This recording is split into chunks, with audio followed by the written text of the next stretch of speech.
All right. Hi, everybody. It's our CFB Talk 98.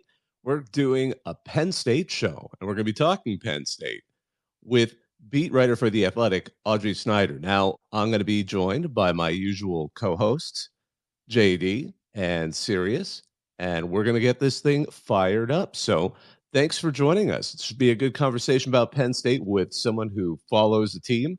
JD, are you with us? Yes, I am here, back and full effect again, back into Twitter Spaces. Excited to be here with Audrey, a fantastic journalist, excellent beat reporter for the Penn State Nittany Lions. She is, of course, at The Athletic. Very, very excited to talk to her about all things Nittany Lions today. Excellent. Audrey, thanks for joining us. You got me, guys. I appreciate it. I feel woefully underprepared after that lineup and the 100th episode coming up. It's sort of funny. Our first, 6 episodes are kind of vanished into the ether because we did them on Reddit's version of Twitter Spaces, and they didn't record at the time. So it probably for the better.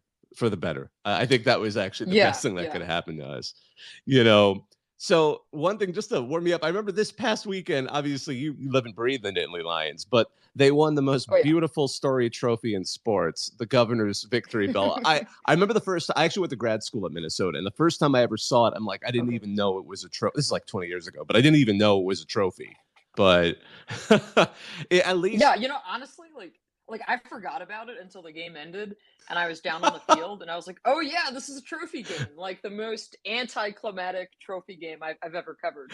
Sirius, and I know he just finally joined in, our third co-host, he was comparing it. He's like, it's not that ugly. Sirius, have you had a chance to get up here? It's no land grant trophy. I mean, if we're being completely honest, like that's an entirely different stratosphere compared to the Victory Bell, I think. Oh yeah, the land grant trophy can definitely make the push for ugliest trophy in all of sports. Like we can go beyond football with that. Really quick story about the land grant trophy. One of the funniest things I've seen in my 13 seasons doing this, must have been around probably about 2016 it was. And it was, because it was the year Penn State was they won the Big Ten title, but this was before they went to Indianapolis. So last game of the year, Penn State beats Michigan State, and I watched like 2 or 3 players try and lift the land grant trophy, and the reaction on their faces was priceless. I mean, this thing's just massive, and I was like, oh my god, these guys like might get hurt and not be able to play in the Big Ten title game because they tried to lift this trophy. So that's the one thing I look forward to about every Penn State Michigan State game. That's great. I'm waiting for someone to prank and add some extra weight on the inside of it just to throw them off for 1 year, but that might hurt somebody. I mean, because it's already heavy as it is. For those who aren't familiar, because I mean, our audience is a little bit more broad. Most people are familiar with the whiteout game, and it's a big tradition. But could you explain the significance to those who might not be? Because I mean, we've heard of it, but what's the significance within Penn State and its fan base?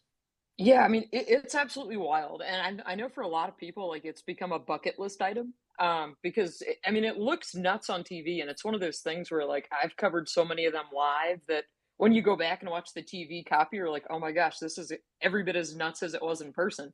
But yeah, I mean, the thing that I think is interesting about the whiteout is the fact that when Penn State started it, it was kind of out of like self-defense because their crowds weren't what they are now, which I think might sound a little weird to like younger Penn State fans or to current students. As Guido D'Elia, who's the godfather, the brain guy behind the whiteout, explained it to me a few years ago. He's like, Audrey, you have to think of it as like this was a down in front, kind of like an opera crowd, where like the student section would get loud, but it was super sporadic. And it just wasn't anything like it is right now.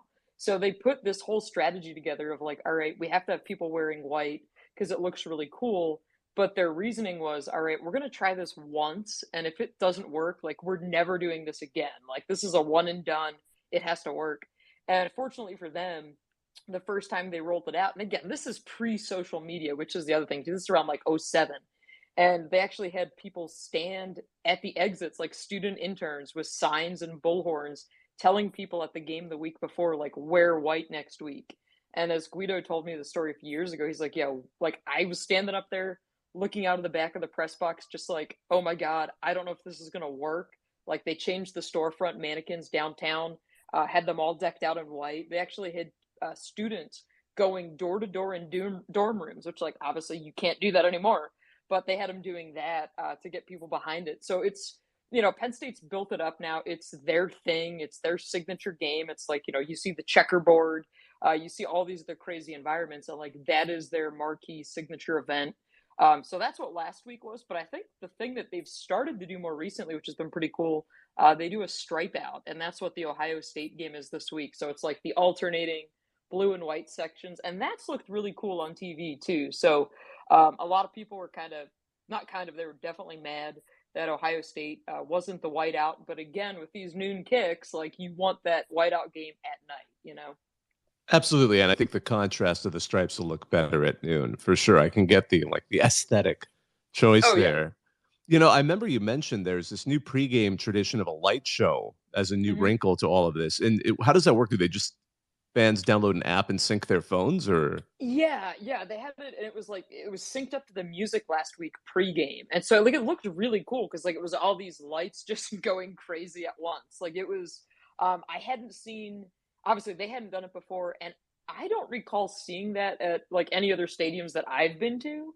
Like I know we're seeing it in baseball stadiums, like after a home run, like parks will go dark and that kind of thing. So it was kind of like that, but much more like with fan engagement. So yeah, that was pretty cool. When it comes to the actual results of the whiteout game, what does that kind of do for the back end for like recruits and kids who are trying to come in and decide, hey, maybe Penn State is the place that I want to go to? Has there been any kind of pronounced, I guess, emphasis on this game whenever this is coming to town, and they make sure, if you're going to do your official visit, you need to come do the official visit for this one? Oh yeah, that's the marquee recruiting weekend in the season. What we've seen Penn State do is they've been doing a lot of officials over the summer, mainly because like the staff doesn't have enough time, and obviously here you've got hotel limitations, which is a super big part of it too. But you get a ton of recruits, and like it was crazy last week. Standing, in the stadium, like looking out at the parking lot, waiting for Penn State to arrive, you could see like the line of recruits, and like we're talking 100, 150 plus people. And, James Franklin's going by one and shaking their hand. And then same thing during pregame warmups. Like it's a comical scene when you're looking at it from the press box, because it's like, here's this long line of people like waiting to shake his hand at the 50, all the recruits. And it's just like one of the many wrinkles about this game. Like I remember talking to current tight end Brenton Strange when he was a recruit, and he visited for the whiteout game, and it was one of those tight Penn State losses to Ohio State the day before. And I just remember talking to him, and I was like, what is it like when the coaching staff has to like, put on a good face and smile for you after they just have this like devastating loss, just hours before? But that's part of the game. And I think that's kind of the thing that I love about college football, is that there's so many things going on at once, right? And like it's, okay, you've got this game going on, but oh yeah, there's these 17, 18, 19-year-olds sitting in the stands who are going to decide your future. And that impact undoubtedly has a big effect on Penn State recruiting. Let's go ahead and pivot over into the game itself, because this was a huge game for Sean Clifford. It was a win over PJ Fleck and Minnesota. What finally got Penn State to actually click and close this game out? Yeah, it was super weird because if you go back and like the first 3 drives for Penn State, I mean, it was ugly. It was to the point where, the fans were booing, and they were booing loudly. And it was, I think you get the carryover, right, from Michigan. And it's like, all right, the offense was disjointed. It was a mess. Not really anything was working on either side of the ball against Michigan. And then you open up your big whiteout atmosphere, everybody's juiced, and it's like, all right, you got a pair of 3 and outs, and then Clifford throws a pick. Like, that's like pretty much as bad of a start as you can script, right? And so it got really ugly. But then the thing that I thought was interesting, talking to players afterward, and the thing that they kind of kept pointing back to, and Clifford even said it, he's like, honestly, like, I didn't feel like our start was that bad, that it was just like a few things here and there that if we do this, like, we're moving the chains. And one of the plays he pointed to, and he's right, like, if you go back and watch the 1 3rd down with Mitch Tinsley just undercuts the route. And it's like, Tinsley even said afterward, he's like, yeah, I wasn't aware where the sticks were. Like, I got to run that route deeper. So that way, I get the first down, because it was like a 3rd and 5 and they pick up 4 yards. And it's like those little things where on the surface, it's like, yeah, it's a 3 and out, but you're like, yeah, if he cuts that a little bit deeper, they're fine. So I think it was kind of those types of things. But yeah, I mean, Clifford's play is the big X factor in all of this. I mean, this is the thing where you say, all right, you're 6th-year quarterback. So much of what we heard this year are about Clifford's intangibles and the things that he's able to do pre-snap and in the huddle, and that it's like having an extension of the coaching staff on the field. Those things are all great. But what you want to see and what fans want to see are the results. And I think we saw that certainly this past week with a crazy high completion percentage. But we've also seen it when he's played Auburn. And like, I know doing some podcasts with Auburn fans and stuff, that's been maddening for them, because it's like both years Sean Clifford has like had the game of his life against Auburn. But Penn State's going to need to have one of those marquee Sean Clifford moments against Ohio State for sure. Speaking of the Ohio State game, can we expect to see more of a Minnesota game, Sean Clifford, or is it more likely we're going to see Michigan? And, what does he need to do? Because obviously Ohio State has a phenomenal defense year in and year out and a very explosive offense. So quite the challenge to be facing, even getting them at home with a stripe game. But what do we need to see Clifford do in order to put Penn State into a position to win, or at least stay competitive throughout the game? Yeah, the thing that we've heard so much about this week, and Sean even said it, he's like, when our offense gets clicking, it's with tempo, and a lot of it is just once they get that first down, right? And then you start kind of rolling from there. But I think the thing that we've seen from Penn State this year that's been good has been that run game. It's been Nick Singleton, it's been Katron Allen, and they're going to need both of those guys to play well, because we've heard so much this year. James Franklin said it a lot. It's something that Penn State struggled with last year because they couldn't run the ball. But that balance that they've had, and we saw it a little bit last week with the reverse that they ran. And James Franklin said so many times this week too that, hey, that's just one more thing that gives a defense some pause. It's one more thing that they have to think about. And I think it's all those little things that can help alleviate some of this off of Sean Clifford. Because, yeah, he has to play well. Yes, Penn State needs this receiving core to step up. And I think that's where you get some positive momentum from the Minnesota game. You see the Parker Washington jump ball touchdown. It's his first touchdown of the year. And everybody's like, all right, like maybe that's kind of the breakout moment for him. But, yeah, I mean, I think it's consistency with this offense. It's, everything that we saw in that Michigan game that was so maddening was that seemingly nothing worked, and then your defense was on the field forever. I mean, the time of possession was crazy lopsided. Now, where I think Penn State is going to have some challenges, which is where I think a lot of teams have challenges with Ohio State, the Buckeyes' defensive line. Yes, this Penn State offensive line is better. Yes, I was at practice tonight, and for Penn State, and Caden Wallace, the right tackle, was there practicing, and Sal Wormley was there practicing, and those are some good developments because those guys were banged up in the Minnesota game. I didn't see Landon Tangwall during our brief viewing window, so kind of take that for what it's worth. We'll see. He hasn't suited up since the Michigan game, so obviously you'd like to have your starting left guard back. But, so much is on this Penn State offensive line. Again, they've been better this year, but can they take it up another notch? And that's where we're kind of, I think that as much as anything has an impact on Clifford and, the hits that he takes and him forcing throws and trying to make throws under duress. Well, they can get a run game going. That definitely will help them kind of control tempo and run clock a little bit, take some pressure off of Manny Diaz and his defense. Obviously, it's his first year at Penn State. But how's that defense looking? And especially, what can we expect from the secondary going up against probably one of the most talented wide receiver cores in the nation?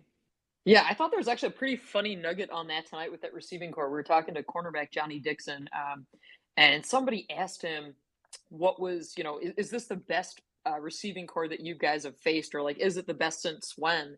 And Dixon's answer is, yeah, it's the best since Ohio State's receiving core last year, right? Because it's like, here they are again. You kind of, what's coming with Brian Hartline's group. And, yeah, the Penn State secondary is stacked. That's the strength of this defense. It was expected to be coming into the year. It's been every bit as good as advertised.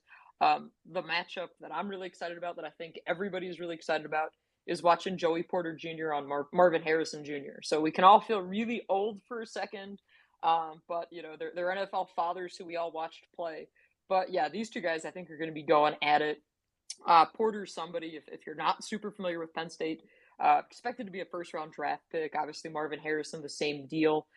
So that's going to be really fun. And I think for Penn State, it just comes down to, can you make C.J. Stroud uncomfortable? And one of the things that James Franklin was asked about this week was Penn State, their sack numbers and how they have, a really low sack total. Now, obviously, sacks don't always tell the whole story. If you look at Penn State and their ability to pressure the quarterback and to make a quarterback uncomfortable, they're one of the best teams in the country in that category. Now, in sacks, they're not. But I think if you look at the pressure statistic, it bodes well for them. But can you kind of keep Stroud guessing? What can you do pre-snap to maybe try and confuse him? So I think that cat and mouse game is going to be really, really interesting. But yeah, Penn State's secondary is loaded. Safety Jair Brown is somebody who's been really, really fun to watch. But they're going to have to steal some possessions. That's the other part of this. We've seen Penn State being really good at creating takeaways this year. There's no turnover chain here. Manny Diaz did not bring that with him from Miami. But they've been really good at getting their hands on the football and being disruptive in that way.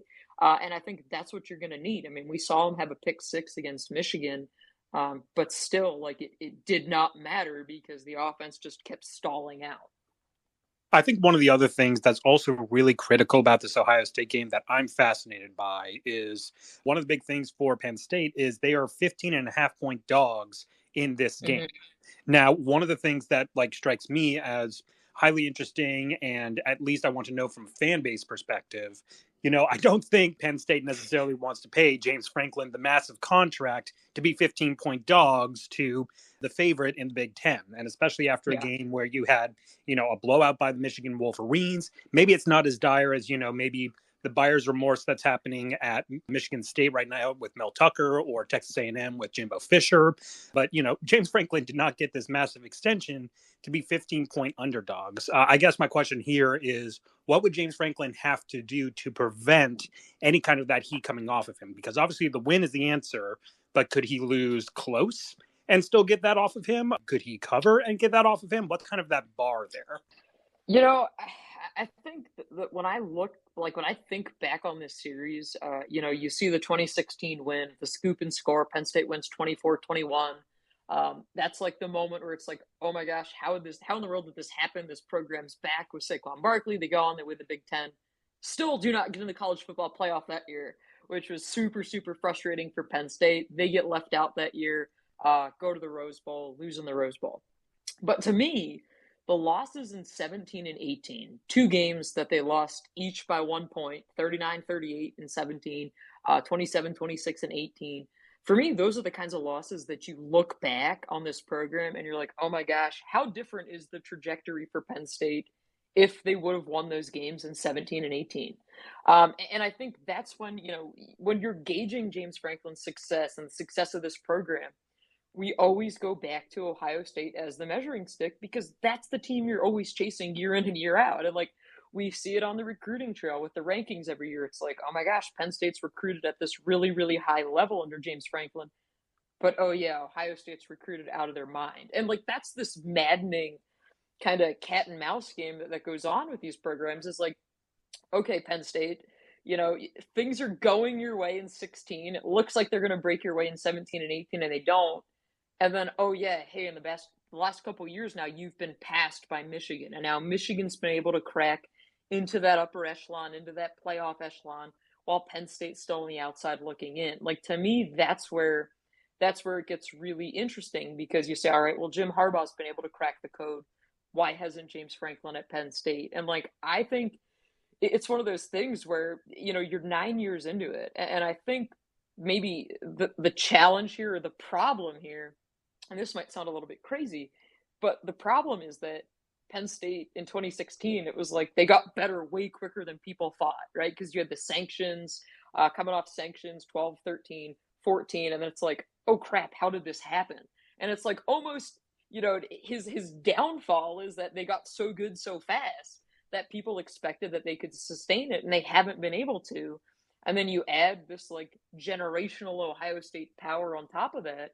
And it just makes life difficult. But yeah, I mean, you point to the contract, you point to the money, to the commitment. The other interesting thing at Penn State right now is you have a new AD this year in Pat Kraft, and you have a new university president in Neely Bandapudi. So like your whole power structure has changed.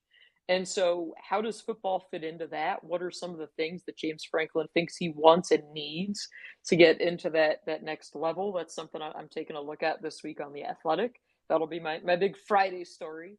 But yeah, I mean, you have to do more than just keep it close with Ohio State. Like you've got to start winning more than one of these games every now and again, or you're facing that reality that is maybe Penn State, the way they're currently constructed, the way Ohio State's constructed, maybe they're only ever going to really legitimately be able to take a swing at Ohio State every 3 to 4 years, right? When Penn State's up and Ohio State maybe has a down year.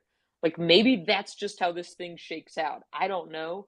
But I think if you're Penn State, the thing that you're banking on right now is your freshman quarterback from Ohio, Drew Aller, standing on the sideline, your 5-star, and saying, all right, next year, this has got to be the guy who gets it done. 2024, this has got to be the guy. Because otherwise, I think you might see those windows where it's like, all right, you have your window of opportunity every few years.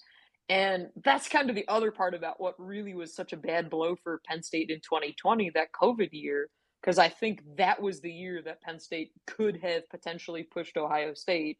And then obviously you have no fans. Micah Parsons opts out. Penn State loses Journey Brown before the season even starts with a medical condition, and like things just fizzled from there. So it felt like they were positioned to kind of really take a good swing in 2020, and it just didn't happen. Audrey, one of the kind of reputations I think that James Franklin developed pretty early on, both in his tenure at Vanderbilt and kind of early on in those Penn State years, is that, he's a great recruiter, phenomenal motivator, getting guys to believe that they can win. That was a really key part of his success at Vanderbilt. But in terms of like X's and O's, despite his past positions as an offensive coordinator, it seemed like really he relies heavily on his offensive coordinator, his defensive coordinator in terms of implementing, good offenses, good defenses on that side of the ball, and actually getting the team to perform those when it comes to X's and O's.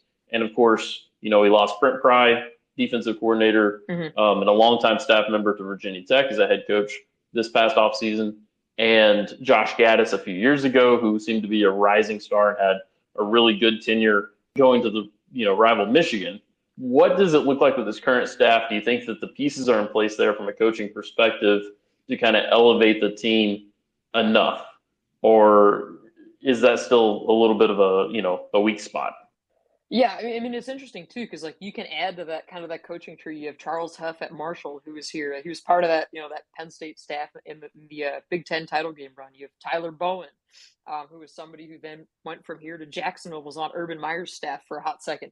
And so like you have all these offshoots, right? Obviously Ricky Ronnie at Old Dominion. You have all those offshoots, but that's also like that's the sport, right? I mean, I think for Penn State fans, for some of them at least, maybe the older fans, it's still a little bit jarring to see all these coaching changes because they were used to no change and so much stability for like ever, that it's a little bit probably interesting and jarring for them to see. But yeah, I mean, I think you wonder how long is someone like Manny Diaz going to be here, because, obviously you'd imagine there's head coaching aspirations still there. Is he here for another year? We'll see. I mean, maybe it's certainly possible that he's here for another year. The thing that's been interesting has been with Mike Yurcich and the offense. And, Sean Clifford, this is the second year or his first year as a starter where he's had the same offensive coordinator for back-to-back years. I mean, that's rattling. Like when you have a sixth-year quarterback and you're like, oh my gosh, yeah, like this guy was here with Joe Moorhead. I mean, it's pretty crazy when you kind of try to figure out his career trajectory and align that with all the different OCs who have come through here. But we also saw that last week where it's like, oh, hey, Kirk Shiraka's back in town. And oh, yeah, he was here for a hot second during the COVID season. He was the OC. And so you look at all these other pieces and how they kind of fit together. And to me, that offensive coordinator spot is the one where it's just been so up and down. And we see it with Mike Yurcich, where one of the things I reported out when Penn State hired Yurcich 2 years ago was that James Franklin really wanted to hire Yurcich, but instead ended up hiring Shiraka that previous cycle. that allegedly the move got blocked. And so, Ohio State is where Yursich was at the time. They blocked the move. He was the quarterback's coach and like pass game coordinator then. And so, they end up, James finally gets the guy he wants in Mike Yursich. And then last year was a struggle. So to me, it's still like the second half of this year, I think, is where it's like, all right, either Yursich and this offense elevates, or you got to reconsider once again the future of this offense and where you go from here. Now, the other side of that, Yursich was really instrumental in Penn State being able to bring in and sign Drew Aller, the 5-star quarterback. So that's the other part of it, right? It's like, your one job is coaching the talent. The other part is identifying and getting the talent. And so that's where I think Penn State gets really interesting, because they have recruited insanely well. And that's been like the thing that last year, that was what kept the fan base really like engaged and energized, was like, all right, this year's freshman class is going to make a difference. And they have. But when you're constantly comparing that to Ohio State and Michigan, life gets difficult. So yeah, I mean, I think they're on solid footing now, with their staff, with their coordinators. But I still think like with the OC spot, you want to see more of that second half of the season. You want to see whether or not the Minnesota game was a step in the right direction for Mike Yursich in this offense, or maybe if there's something different that happens next year when it's, hey, Drew Aller and Mike Yursich, the guy that he recruited, that he really wanted, does that make a difference? I don't know, but I think that's what so many people are kind of waiting to see. Well, either way, they are very, very far ahead of where they were when John Donovan was the offensive coordinator for those first couple of years. There's a blast from the past. Yeah, I think he got fired. God, I was coming back from a game, and I remember I was in the airport when he got fired, and I was like, can these things, like, they never happen at good times, Where were you when you found out USC and UCLA were going to be joining the Big Ten? I was supposed to be on vacation. I was not on vacation. It turns out, yeah. I was supposed to be off that week, and it was funny. We kind of had like an emergency Slack channel, and we're all like, "Oh yeah, let's just rescind our vacation days." Like, this is kind of a big deal. Oh man. Yeah. So that was one of those. Penn State had a crazy run for a while where New Year's Eve was like, you're afraid to go anywhere, because when Bill O'Brien left, it was New Year's Eve. I kid you not, it was midnight. Like literally New Year's Eve midnight, and the rumor hits that like he's leaving for Houston. I was actually on a flight then. I was at the Under Armour game. I was coming back, and so O'Brien leaves at midnight. When Saquon Barkley declared for the NFL draft, it was New Year's Eve after the Fiesta Bowl. So it was super late at night, and I was like, okay, New Year's Eve, here we go again, ready to go out to dinner. On the West Coast. I'm like, oh my God, it's almost midnight. Barkley sends out his Twitter note that he's leaving. Thankfully, I had the story pre-written. They had kids commit at like midnight on New Year's. Like, it's just one of those holidays now where anymore, I'm like, thank God once the bowl ban lifted, I was like, I'm probably going to be at a bowl game, because you just couldn't make any New Year's Eve plans with this program for the longest time. Oh man. It's so funny. We had Wilner on, back in July, not long after he broke it. But we had to wait for him to come back from vacation. And I joked with him. I'm like, so did you just hit tweet without even looking behind you, like slow motion with the explosions behind, and just walk off? I'm about to blow up the college football world. Yeah. Everybody who's ever reported anything was not like in a good way, like both complimentary and kind of a little jealous, like, hot damn. That's a tweet that changes everything. Oh yeah, modification days went up in smoke this summer when that one happened. Oh goodness, Audrey, we respect your time. I know you might be able to stay a little later, but I wanted to do a quick time check with you. Okay, cool. No, you're fine. You're fine. Quick station ID for those of you listening. This is our CFB Talk 98. We're talking Penn State football with Audrey Snyder from The Athletic. It's been a great conversation so far. We've been talking a bit. The question I have for you right now is, what is the best case scenario for Penn State this season at this point, now that we're about midway? I mean, I think you always have to shoot for the upset of Ohio State and then state your case to get in the playoff, right? Like, that's always going to be your best case scenario. Realistically, I think it's 10-2 and a New Year's Six bowl game. Like, I think that, I mean, let's be honest. I thought this was an 8-4 team coming into this season, maybe 9-3. I went 8-4 because I said, they don't get the benefit of the doubt after the last two seasons in which I thought they'd do better than they did.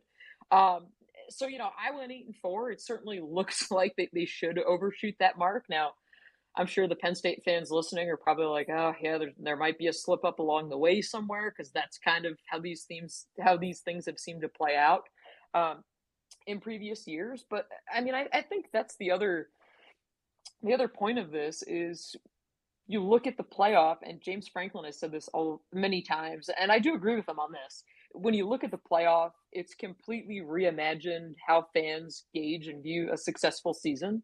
If this was the pre-playoff era, and you said Penn State was going to go 10-2, people would be happy. But I think now you're like, oh, they didn't get in the playoff. Why does it matter? And I think it's just like kind of reframing expectations. Now, the flip side of that is when you go back and look, and my colleague at The Athletic, Max Olson, did this, Penn State would have been one of the biggest beneficiaries, maybe the biggest beneficiary of an expanded college football playoff. And you just look at where they've been in this era with these New Year's Six games, but always knocking on the door. They get left out in 16 when they win the Big Ten title. That changes things too. Once you expand the playoff, they're going to always be in that conversation, seemingly. But yeah, I think right now you'd have to say 10-2 New Year's Six bowl game. You take the win there. The other thing that they are doing this year, which is going to help them, although I'm sure many people listening, they haven't been doing it enough to their liking, is getting Drew Aller the game experience, getting him those reps. He's already burned his red shirt. He's played. He's looked well in those spurts that we've seen him. But unless something crazy happens, like a significant injury to Sean Clifford, like they're not going to change their starting quarterback when you still have a New Year's Six bowl game opportunity. Like, I don't see that scenario playing out. Now, if they drop 3 games, then I think we maybe see that. Who knows? But yeah, I think that's when you talk about expectations in the future, that 5-star quarterback is what more people want to see. And whether or not they can get him involved in more games and start building for a run next year and the year after that, I think that's what you also have to kind of keep in mind too. You mentioned the possibility of going to a New Year's Six game. At this point, does it matter necessarily which one that they go to? Or is this something that, like other Big Ten teams, like I would imagine a Michigan, if they can't go to the playoffs, wants to go to the Rose Bowl. Same thing with a lot of other historical Big Ten programs. Is that something that Penn State also kind of reveres more so than any other bowl games? Yeah, I mean, to me, like the New Year's Six bowl games, like that's a hell of a good accomplishment, and like, I always go back and it kind of feels surreal now because we didn't know what was going to happen at the time. But that Cotton Bowl game, like that was one of the craziest, most dominant football games I've ever seen in terms of Micah Parsons goes off, Journey Brown goes off. And at that moment, you're just like, whoa, this program is going to be really well positioned next year to push for a playoff spot. And then obviously COVID happens and everything just goes awry for Penn State from there. But I mean, that game was significant. That game was meaningful. I don't know how you're a fan of this program, of the sport, and you like watch that game and you're like, oh, that wasn't good enough. Like, I'm sure I understand the want of, hey, could have used this earlier in the year for sure. But like that was a dominant performance, and those New Year's Six games absolutely mean something to Penn State. You see Penn State fans travel really, really well to bowl games, regardless of where they are. But I definitely think fans want to go to those New Year's Six games more so. Selfishly, just from a media perspective, the Cotton Bowl is amazing. Like all these New Year's Six games are awesome in terms of like a media perspective. Like it was really, really cool when I got to cover their game at the Rose Bowl. You're like, man, this is awesome. Even if the weather was really crappy the whole week Penn State was there, you're still like, all right, cool. I'm in LA and I'm not in State College in early January. So like that was fun. But yeah, the Cotton Bowl is just crazy, crazy entertaining. Yeah, that to me is like, I never thought I would say this because it was like Fiesta was really cool. Rose was really cool, but like the Cotton Bowl is my favorite bowl game of the New Year's Six that I've been to at least. Oh wow, that is Let me tell you, like their media stuff is nuts. Like they put on a private Miranda Lambert concert for us. Really? It's like yeah, it might be like the best kept media secret is the Cotton Bowl, and that's saying something because again, like the Rose Bowl was amazing, and like they're super hospitable. Fiesta Bowl also same thing, amazing. But then you're just like, JD oh is man, privately Dallas. telling me that this is absolutely a well-known thing among people. He's from the Yeah. Dallas-Fort Worth area. So he's like, oh yeah, Okay. no, Yeah. no, that's, and I'm not shocked. I've covered like Big 12 Media Day and Conference USA Media Day out there. And it's a serious, we were kind of joking. They should just move everything to be based in the Dallas-Fort Worth area because they're so good at hosting these things. So But I to hear kid you that, not. yeah, Like, I kid exactly. you not. I did not leave the media hotel with the exception of like covering a practice, which was at the stadium, and covering the game. Because like there was no need to leave. It was like everything you needed was right there. Like you just did not have to leave. Like it was so accommodating. It was super, super nice. And they just like shuttled you everywhere, you know? Oh, absolutely. And I mean, again, on top of that, like I've covered the Ohio State Southern California game. I've covered that Missouri Oklahoma State game at the Cotton Bowl. The media hospitality at that game is second to none. And it goes for everything from picking up to credentials to shuffling around from place to place. It's very well marked out, extremely helpful staff. I know that we're kind of spilling on one of our secrets right now, but Yeah, it's we not a should cut joke. the Audrey is conversation telling the right truth. there. Yeah. Yeah, Yeah. I'm over here overhyping the Cotton Bowl. Now everybody's gonna want to cover it. Go Yeah. there. I'm laughing because they were teasing me because in the press box of the national championship in Indianapolis, they put all the oh gosh, what's it called? The St. Oh, the Elmo's St. Elmo. shrimp. Yeah. They dumped all the shrimp out there and they were all teasing me. So they're serving you room temperature shrimp. And I'm like, it's actually chilled. It's not on a bed of ice, but he's like, no one's Shrimp going to in want to be Indiana, most importantly. the finest Hey, shrimp of them all. yeah. So you haven't lived until you've had like cold Domino's pizza in a press box at like Oh, yeah. 3 a.m, right? Like that's yeah. Absolutely. We actually had a good question in the replies, not directly to this tweet, although I mean, it's so funny, how they have an ability to do some chat functions in the Twitter space. In this one, I just dropped your own tweet, Audrey, showing that handshake line that you mentioned way ago of James Franklin going through in the whiteout game. But in another tweet, Justin Gasper asked, what's your biggest takeaway from the difference between the last two games? Is Michigan that good? Is Minnesota that bad? And is Penn State that inconsistent? Yeah, that's a really good question. I do think Michigan is that good. That to me was like it was like that, whoa, Michigan, like they are, I mean, to me, and it's just the style of their offense is so interesting because it's like kind of like a stereotypical Big Ten, like big offensive line. They're going to run the football, they're going to ram it down your throat. And they did. And I remember sitting, in the press box next to my colleague in like the second quarter, like early in the second quarter, I was like, Michigan could literally just run the ball every single play for the rest of the game. And we couldn't even complain about it because Penn State just couldn't stop it. Like they were just that dominant that it was like, yeah, just keep running the ball. Like I get it. But JJ McCarthy did make some nice throws. One throw that I still don't like, it looked like from our vantage point, it was going to get picked off. It just kind of lobbed it in, becomes a completion. And you're like, all right, it's just maybe one of those days if you're Penn State. But yeah, I mean, to me, Michigan is definitely that good. The other thing with Minnesota, especially without Tanner Morgan, they were so one-dimensional that Penn State said, you know what, coming into this game, they went with Abdul Carter got his first start, the true freshman linebacker, and James Franklin was like, yeah, we're going to have 3 box linebackers out there because we know they're going to run the ball at us the entire game. And they did. And to Penn State's credit, they were able to stop him. I mean, Mo Abraham got his 100 yards, which he does to everyone. But, they were really able to limit him in the damage. So I think certainly Minnesota personnel-wise was really, really limited. I do think Michigan is that good that they will absolutely, again, push for that college football playoff spot. Can't wait to watch Michigan and Ohio State at the end of the year. That's always going to be wild. But I think for Penn State, to me, what's so weird with them is I really was convinced. I knew that Auburn wasn't that good, but I really was convinced after watching that game that it was like, all right, Penn State is here. They're really going to have a legitimate year. They're going to push for a spot in the playoff after Auburn. And it was just kind of like, oh, like they came back down to earth. They weren't as dominant the next couple of weeks. The offense started to stall. Then you have the bye week, and then Michigan happens. So I'm still like, for me, the jury's still out on Penn State. The second half of the season is really like we're in the midst of that stretch where if they come out Saturday and Ohio State just beats the brakes off of them, then I'm like, all right, Penn State's got some problems.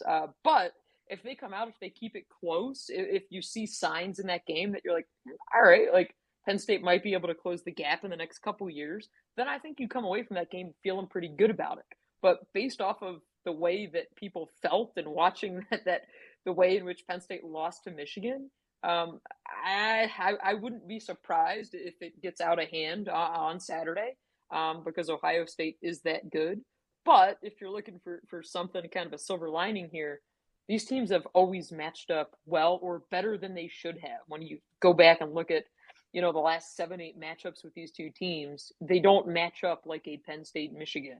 For whatever reason, whatever style of football it is, these guys tend to match up better. But the caveat to that might be Ohio State's trenches. They're even better than usual this year. So that could be the thing that maybe makes it a bit of a blowout.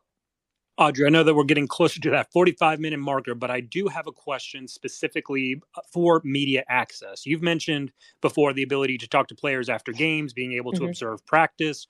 We've seen a lot of media access get cut from a lot of Power 5 programs. What's been the power of having that type of access at a program like Penn State? And how does that help you with your journalism? Yeah, I mean, I'll be honest with you. Like, our access is not fantastic. Like, it is a challenge. Like, for example, one of the interesting things with Penn State is there are so many people that cover this program. Like, it is one of the largest beats in America. And the way the state is set up, not everybody lives here. So I'm based in State College. I've always been based in State College. But, we've got people in Pittsburgh. We've got people in Philadelphia. We've got people in little towns in between that cover this program because it is the biggest show in town, right? Like, yeah, you've got your pro markets on either side of the state. But when you have a stadium that seats 107,000 plus people, you don't just ignore it, So for us, the thing that's interesting is that because the beat's so spread out, like, we always operated with a lot of conference calls for players. Like, during the week, we don't go to the facility and talk to players in person. Like, we didn't do that before COVID. So during like the COVID season, we started using Zoom and we were talking to players on Zoom, which is like at least good because they can see you. But like, for example, we still use Zoom throughout the week to talk with players just because not everyone lives here. Like, what's really abnormal here, like talking to my colleagues who cover other teams, James Franklin's Tuesday news conference used to start with a phone line where they would take questions. And they did this the same way with Paterno, same thing with O'Brien.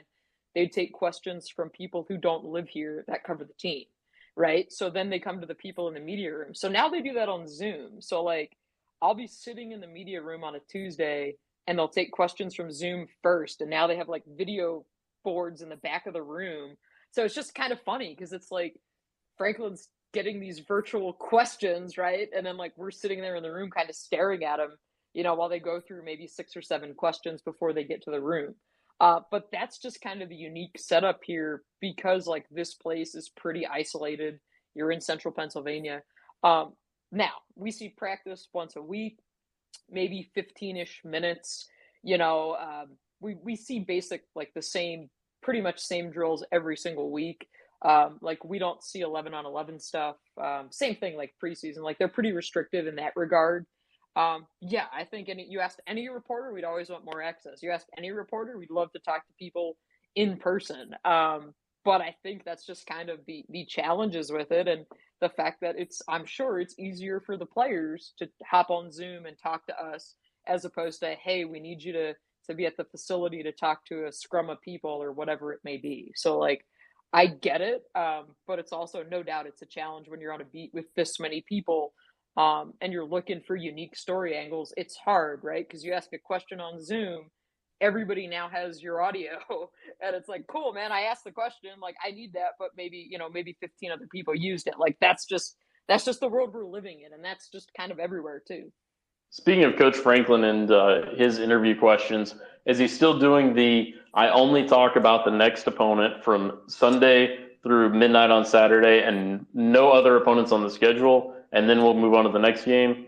And if he is, how long did it take Penn State journalists to kind of, figure out that it was just a waste of time asking about anything else? He's not as rigid with it, I guess, as he used to be. I mean, it's still like what you're going to get, right? And you know that he doesn't want to talk about injuries. And that's like the thing that hasn't changed from day one. but we still keep asking, right? Because that's our job. We have to ask. And sometimes he does answer the question, which is always kind of my rebuff to, like, why do you ask me this? It's like, because honestly, sometimes you do answer it, even though I don't think you mean to. But yeah, like, for example, tonight we had to ask him about the 2023 schedule. Of course, comes out today for the Big Ten. Penn State had been super heated. James Franklin and AD Pat Kraft, they'd opened up 7 consecutive years. They've opened Big Ten play on the road. They were really ticked about it. They made it a point to tell us how ticked off they were about this at Big Ten Media Days in July. Sure enough, schedule comes out today. Penn State is opening Big Ten play on the road in 2023 at Illinois. So James Franklin wasn't happy about it, but also like knew that he was going to get the question tonight because of just the oddity of the schedule coming out during the middle of the season. And so he was asked about it, and he's like, yeah, like, I prefer to not talk about this right now, but like, he understood it. And the thing that he did this week that was actually really funny, he was going through like the players of the game, and he's like, yeah, Sean Clifford was also named the Big Ten Offensive Player of the Week. And he literally paused for 7 or 8 seconds of silence, which like felt like a minute when you're sitting there and he's just kind of staring at the room. But he just wanted to emphasize his point about Sean Clifford, and he knew, you know, the fans that had asked him and so many questions about Clifford and why isn't Drew Aller starting and all that. But he said the same thing Wednesday night. He's like, you know, listen, Pat Kraft issued a statement on the schedule. I could sit here and give you guys a long pause if you want. And we all just kind of laughed. I'm like, yeah, sure. So not as rigid with the whole next opponent thing, but still very, very tunnel visioned with that. The thing is, he did change up, which again, like complete weird things that only your beat writers pay attention to. Probably he did change up his weekly tweet.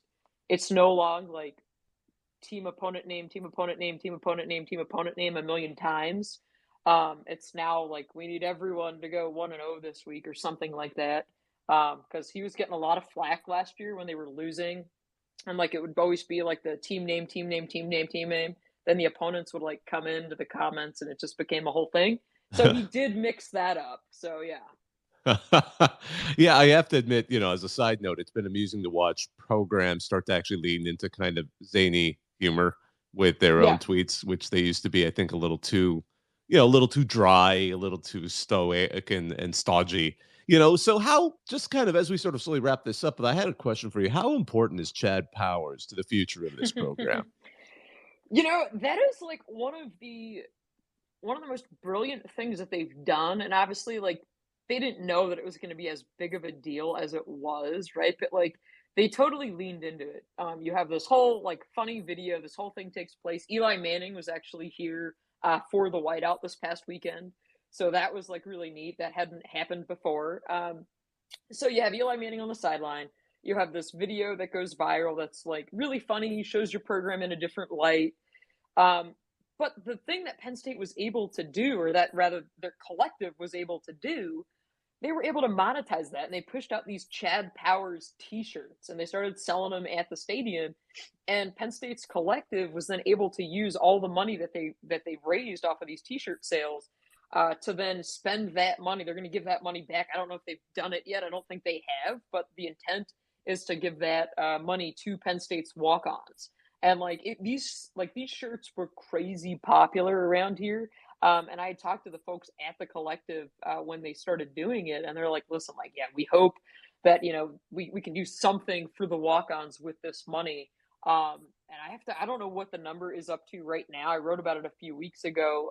But yeah, they were able to have a significant amount of money to the point where I want to say, spitballing off of my head, each walk-on was going to get like at least $800. It might even be over 1,000 right now, but I haven't looked in a couple of weeks. But yeah, it was super popular.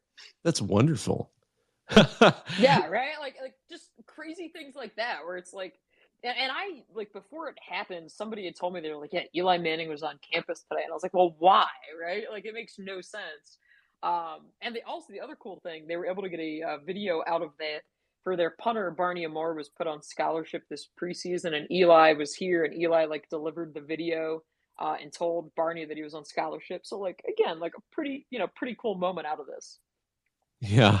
Audrey, we've really appreciated this conversation. You have so much knowledge, and I've been wrapped by listening to cover all of this.